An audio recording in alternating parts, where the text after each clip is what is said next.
Hey everybody, welcome back to Ugger Speed Shop. So this is a post-work intro for a video. I already got the work done on it, but basically what it is if you look over here, I've got the Lexus all torn apart doing control arms and shocks and also wheel bearings. Well, the wheel bearing alone takes a long time to do, so I did a separate video for that, and that's what this is here. So on that note, let's go ahead and get into the video on replacing the wheel bearings on a 2005 Lexus ES330. All right, so next thing we gotta do is get this thing pressed out of here. And before I can do that, I need to find a way of elevating this up past these wheel studs so I can actually press this out. If you flip this over, you see this inner bearing, or this inner surface right here, is what needs to be pressed out first.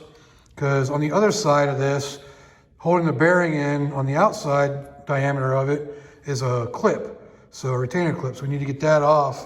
So you get the center piece out first, then we can remove that retainer clip, then we can press out the bearing from this side. So first I gotta do is make basically a platform to bring this up like this off the table. I need about 4 inches worth, so I'm going to take some of that 1x2 and make a platform out of it, raise it up that 4 inches. So I'm going to make that real quick first. So in case y'all wonder, when I do videos, I use my cell phone. I got an iPhone, and I just recently got a new one, so this is an iPhone 15 Plus. So from now on, I'll be videotaping from this and maybe using the other old one, and Dick is being loud.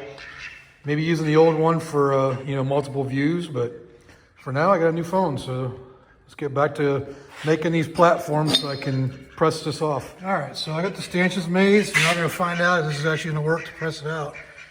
I got a couple spacers in there to bring this together. So let's see if it'll press out. So as far as this goes, I know there's a special tool just for this kind of job, but I don't have it. So I'm making do with what I have, and hopefully this works. It doesn't kick out and kill me. Get down there, get it pressed on there. I'm sure my little stanchions are gonna hold up. See if this will start pressing out or not.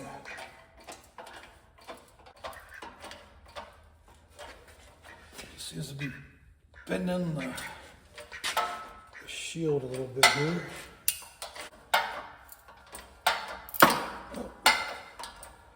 Nope. That ain't working. What's it doing? Slipping right off there. Well, maybe.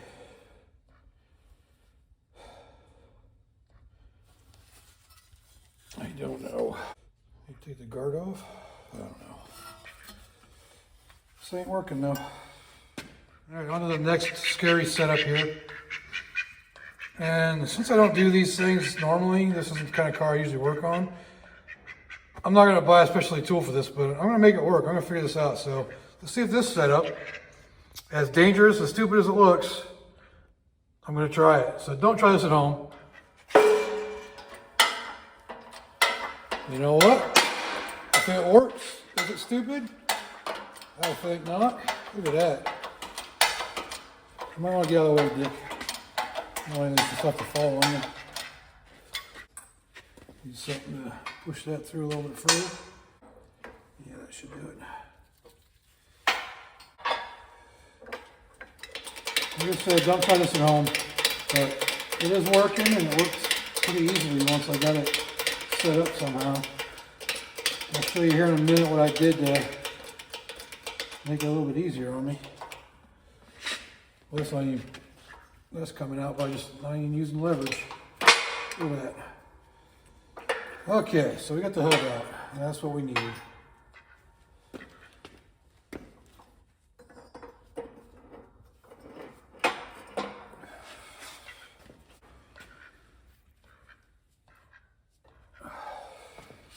All right, so see what I did.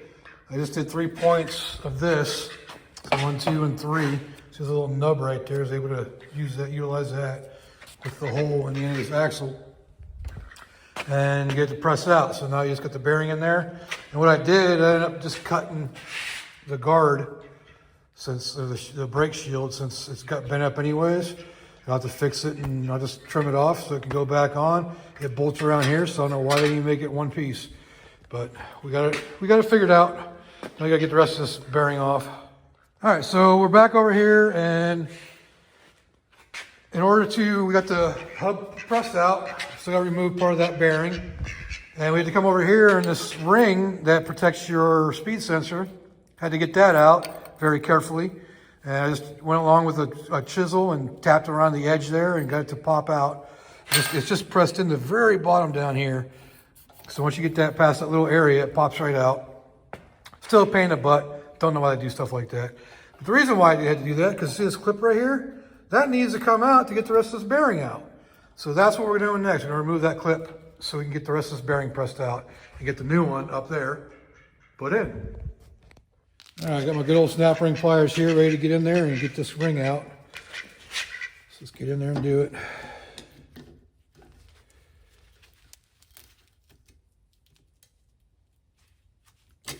If that ain't a pucker factor, I don't know what is. So we got the snap ring out.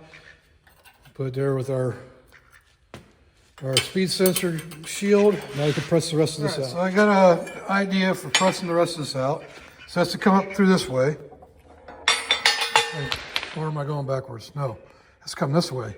So what I'm going to do, stick that, which is part of my bearing removal tool, put that up through there, elevate it, and then I'll press down the top of it. Let me get this set up here. So now I can press down the top of it and get it to that point, like that, and it should pop it out. So let's try it out.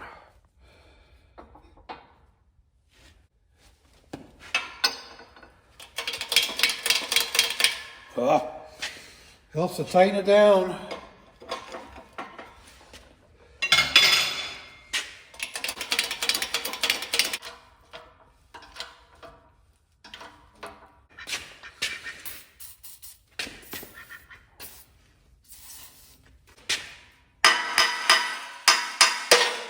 Boom.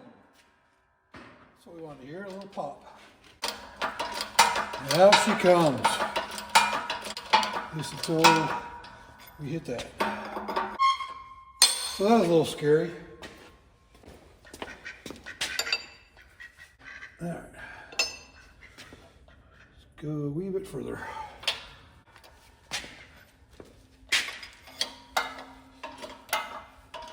Well, that worked for a second.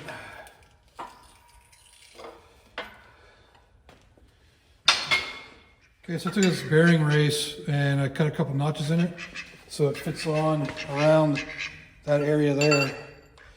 So hopefully I can press it out the rest of the way without it hitting anything.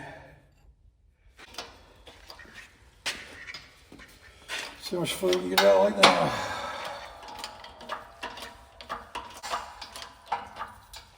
And hit a wall again.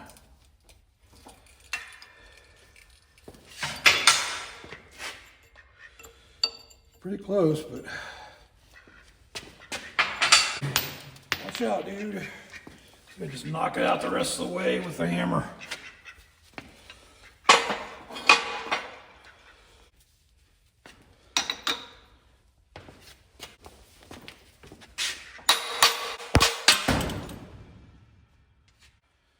And there you have it, one spindle minus the bearing. And there's the bearing. Okay, so we got the bearing out of the spindle now. It's all out of there now, but we still have one piece left to do. And that is getting this piece of the bearing off of the actual, you would call this the hub. So I'm gonna try a new way of doing this. There's a few different ways you can do it. You can cut it off. I'm gonna try using an air hammer. I've seen it a couple times on a couple channels, so I'm gonna see if that works. So let's get to it. Pretty sure this method's gonna work pretty good. And we got Dick down here, of course, making noise. You can see it's already moved out a little bit from when I pressed it out originally. So I think it's using this and some air is gonna knock it right off. So let's get to it and try it out. This is gonna be pretty loud, so you'll probably cut out audio because I don't want you to blow your ears out if you listen to this on with your headphones. So let's see if she works. Let me put my hair protection on. This is going to be cold. Oh, by the way, it's like 31 degrees in here right now.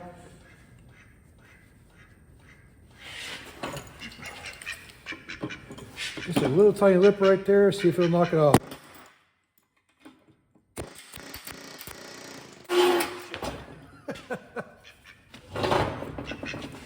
I don't think that's working. Try down in between here.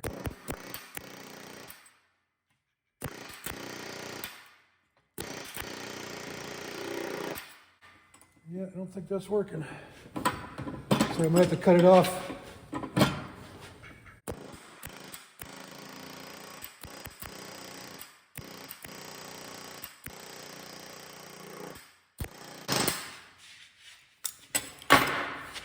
Moving the whole thing.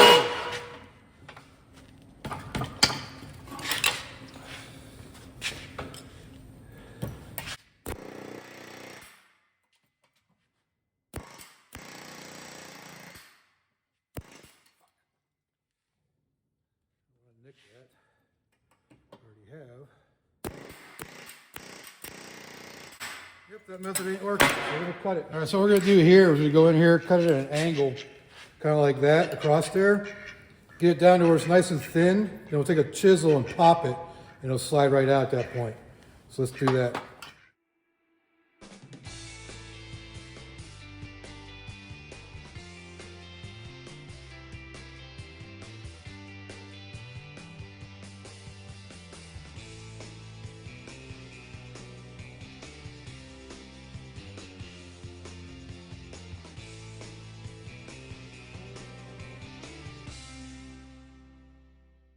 I'm not real sure how well it came out in the video, but I got it ground down a little bit and made a nice groove in there. Then I hit it with a chisel and knocked a big chunk of it out. From that point, I just hit it with the chisel here, and you can see it just slides right off because it's broken up here now. So it just pops right off at this point. Try not to hit the duck. Bam, there's the inside bearing, or the inside race. So I hit this up with some, sand this down a little bit, smoothing it out, and we'll be ready to press the new bearing into our spindle and get this hub put back in after that. So new Timken bearing, and it looks like it doesn't matter which way it goes in because it's the same on both sides. And sometimes I look for a bigger chamfer, but this is pretty much it. And, oops, damn duck. So we gotta get this put in, and we're gonna go ahead and put the part number facing out like this. That way I can see it from wherever, from the back side. So we just gotta get it pressed in. I'm gonna be using this bearing installer or seal installer, and on the press should just go right in for this part. The hub's a little different, but let's get this thing put in first. All right, let's get this thing pressed in with the handle. Got the duck back here making all kinds of noise as usual. Hoping it goes in smoothly because, what is it now? Still about 35 degrees maybe. So that means everything's shrunk. But the bearing being shrunk is a good thing, but if the spindle is shrunk too, it might reduce the possibility of it going in straight. Oh, there it goes. Cool. Tell you what, one of the best investments you can have is a good press. And I think it just stopped.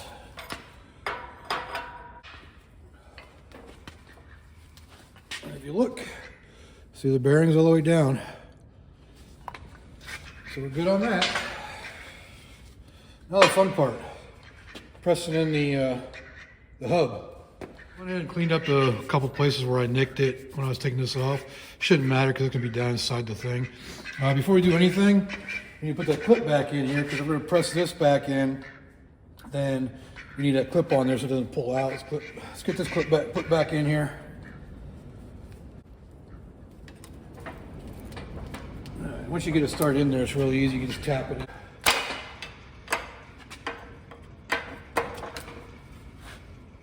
And that's down in the screw, so it's good to go.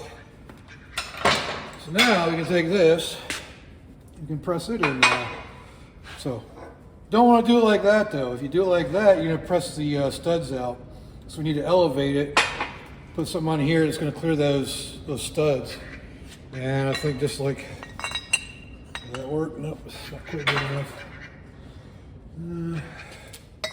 That would work perfectly, so I'm gonna cut it down so it'll work. All right, so we got that little thing cut out. You see it'll fit there and raise it up just enough to clear those. So now I gotta get this on here and get a flat to go across here to be able to press it down.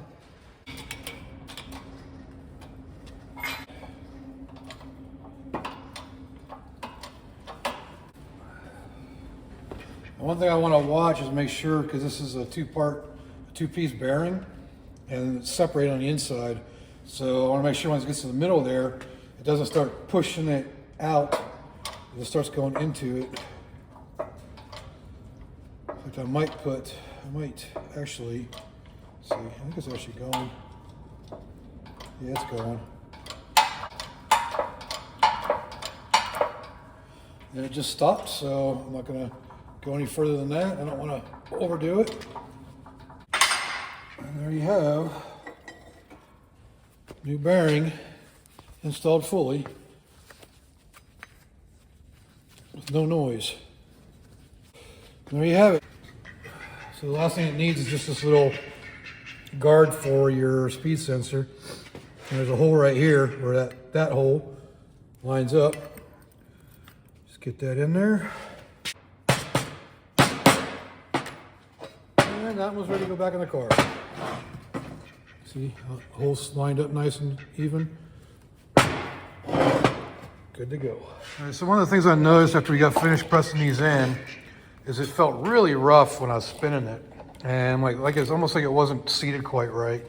So what I ended up doing is, well, I was talking about, let me show you on this bearing here.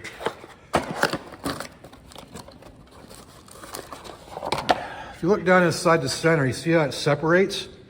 Well, that's two pieces down inside there. And when you're pressing it in, and I was talking about this kind of when I was pressing it, well, I wasn't sure if it was going to separate or not. So what I ended up doing is I stuck this bearing installer or seal installer onto the inner race like that. And I went back to the press and I pressed it and I felt it give and pop. And now it is nice, tight, smooth, just the way it's supposed to be. So always double check that, make sure that that's pressed on all the way when you're doing these. So I went back, I just made sure that that inner race was pressed on properly. Now it's good to go. It's smooth, feels perfect. So did a good, successful bearing install on this. So the last thing to do is put this shield back on it. I cut it off these pieces here that wrapped around the whole system. Now, like, imagine if you have the right tool, you can probably do this without it, but I ended up doing the 3 points for the press, but you can't get to the third point even with this on there without bending it.